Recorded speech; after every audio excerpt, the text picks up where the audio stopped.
Headlines brought to you by Chitale बंधू.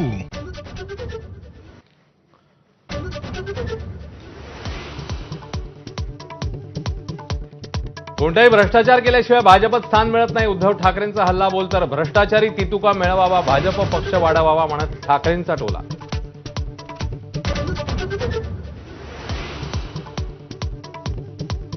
उद्योग क्षेत्रात घुसलेली दादागिरी पुण्याच्या विकासातला अडथळा. अजित पवार पालकमंत्री असलेल्या पुण्यात फडणवीसांचं मोठं वक्तव्य. तर उद्योगांना अडथळा आणणाऱ्यांवर मकोका लावण्याच्या सूचना. अजित पवारांची प्रतिक्रिया. ज्येष्ठ नेते शरद पवारांचा मुख्यमंत्री फडणवीसांना फोन. पुण्यामधल्या यवतमधल्या तणावावर चर्चा. सामाजिक वातावरण बिघडू नये यासाठी उपाययोजना करण्याची ही मागणी.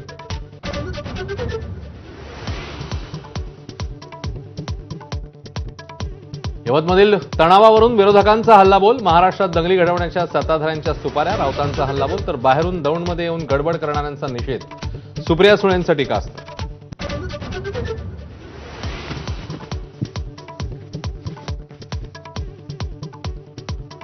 परप्रांतीयांना मराठी शिकवण्याऐवजी मराठी मुलांना हिंदी शिकवण्याचा मुख्यमंत्र्यांचा अट्टाहास का?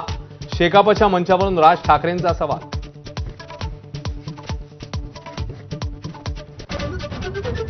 शिवछत्रपतींची राजधानी रायगडमध्ये सर्वाधिक डान्स बार कसे? राज ठाकरेंचा सवाल. तर पार्टनर करण्याच्या अटीवरच जमिनी विकायच्या, शेतकऱ्यांना सल्ला.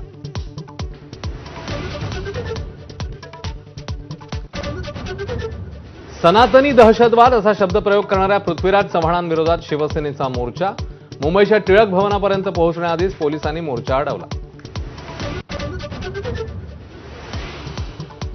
मालेगाव बॉम्बस्फोटाच्या तपासावेळी मोदींचं नाव घेण्यास दबाव टाकला. माजी खासदार साध्वी प्रज्ञासिंग ठाकूर यांचा दावा.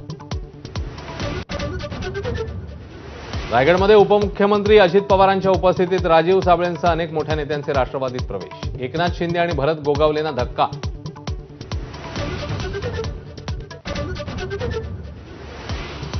भाजप प्रदेशाध्यक्ष रवींद्र चव्हाण एमसीएची निवडणूक लढवण्याची शक्यता. येत्या नोव्हेंबरमध्ये एमसीए कार्यकारिणीची निवडणूक प्रस्तावित. बिहारमध्ये मतदार यादीतून नावं गायब झाल्याचा विरोधी पक्षनेते तेजस्वी यादव यांचा दावा. तर मतदार यादीत 416 नंबरवर तेजस्वी यादव यांचं नाव. तेजस्वी यादवांचा दावा खोडसाळपणाचा असल्याचं निवडणूक आयोगाचं स्पष्टीकरण. जगामध्ये अस्थिरतेचं वातावरण. भारतीयांनी स्वदेशी मालाची खरेदी करावी. पंतप्रधान मोदींचं आवाहन. 25% टॅरिफ लादणाऱ्या अमेरिकेला मोदींनी दिला संदेश. माजी पंतप्रधान देवेगौडांचा नातू प्रज्वल रेवण्णाला जन्मठेपेची शिक्षा. 47 वर्षीय मोलकर्णीवर बलात्काराचा आरोप सिद्ध. जन्मठेपेच्या शिक्षेसह 5 लाखांचा दंडही ठोठावला.